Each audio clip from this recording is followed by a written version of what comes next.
கர்த்தருடைய பரிசுத்தமுள்ள நாமத்திற்கு ஸ்தோத்திரம். இந்த நாளின் கர்த்தருடைய வார்த்தையாக நீதிமொழிகளின் புஸ்தகம் 23வது அதிகாரம் 13வது வசனம். பிள்ளையை தண்டியாமல் விடாதே, அவனை பிரம்பினால் அடித்தால் அவன் சாகான். என கருமையானவர்கள், இந்த இடத்துல வேதம் இன்றைய நாளில் நமக்கு சொல்லுகிற வார்த்தை, பிள்ளையை தண்டியாமல் விடாதே. நம்முடைய பிள்ளைகள் தவறு செய்யும் பொழுது அவர்களை கண்டிக்க தவறக்கூடாது. பிள்ளையை நாம் கண்டிக்காமல் இருப்போமானால் பிந்தின நாட்களில் கண்ணீர் விட வேண்டியிருக்கும். ஆகவே தான் வேதம் சொல்லுகிறது, உன் பிள்ளை தவறு செய்யும் பொழுது அவனை நீ தண்டி. நீ அவனை பிரம்பினால் அடித்தால் அவன் செத்து போக மாட்டான். மாறாக அவன் காயப்பட்டாலும் தன் இதயத்தில் அவன் உன்னை நேசிக்க ஆரம்பிப்பான். எனக்கு அருமையானவர்களே, குற்றங்களை பார்த்து, பிள்ளைகள் செய்கிற அக்கிரமங்களை பார்த்து விலகி போகக்கூடாது. ஒருவேளை அவங்க கை நிறைய சம்பாதிக்கிறன்றதுக்காக அவங்க எது சொன்னாலும் கேட்கணுன்ற அவசியம் கிடையாது. வேதத்தோடு ஒத்து வேதம் சொல்லுகிறதற்கு நீதியாய் நடக்காத பொழுது உன் பிள்ளையை கண்டிக்க ஆரம்பி.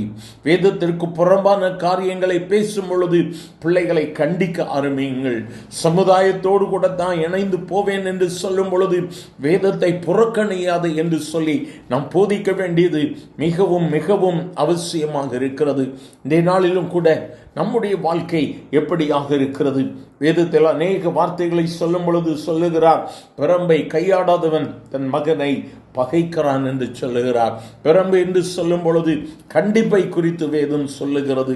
எனக்கு அருமையான தேவ பிள்ளையை, நாம் இந்த நாட்களில் பிள்ளைகளை கண்டித்து வளர்த்தும்படியாக தேவ ஆவியானவர் நமக்கு உணர்த்துகிறார். வேதம் சொல்லும் பொழுது பிள்ளை நடக்க வேண்டிய வழியிலே அவனை நடத்து, அவன் முதிர் வயதிலும் அதை விடாதிருப்பான். நம் பிள்ளைகளுக்கு முன்மாதிரியா இருக்கணும். பிள்ளைகளுக்கு முன்பதாய் நாம் ஜெபிக்கணும், வேதம் வாசிக்கணும்.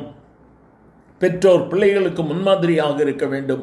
அதே வண்ணமாக பிள்ளைகள் தவறு செய்வார்களானால் தண்டிங்கள், அவரை கண்டித்து வளர்த்துங்கள்.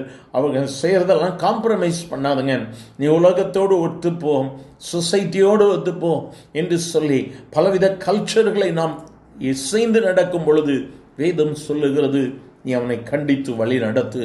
பிள்ளையானவன் நடக்க வேண்டிய வழியில நடத்து. வேதமே சொல்லுகிறத, வேதம் எதை போதிக்கிறதோ அதை நாம் சொல்லிக் கொடுக்க வேண்டும். வேதத்தை நாம் மறக்கும் பொழுது வேதம் நம்மை மறந்துவிடும்.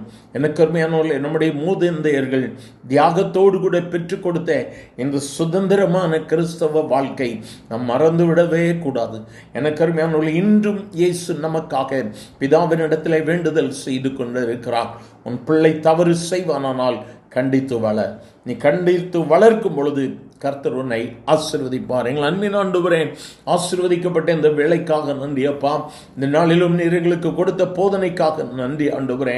எங்களுடைய பிள்ளைகளை நாங்கள் கண்டித்து வளர்க்கும்படியாகவும், நாங்களும் எங்களுடைய வாழ்க்கைகளை முன்மாதிரியான வாழ்க்கைகளை வாழும்படியாக பெற்றோருக்கு அந்த கிருபையை தாரும். பிள்ளைகளை கண்டித்து வளர்க்கும் பொழுது பிள்ளைகள் உணர்ச்சி அடைய கர்த்தர், உணர்வு அடைய கர்த்தர் உதவி செய்யும்.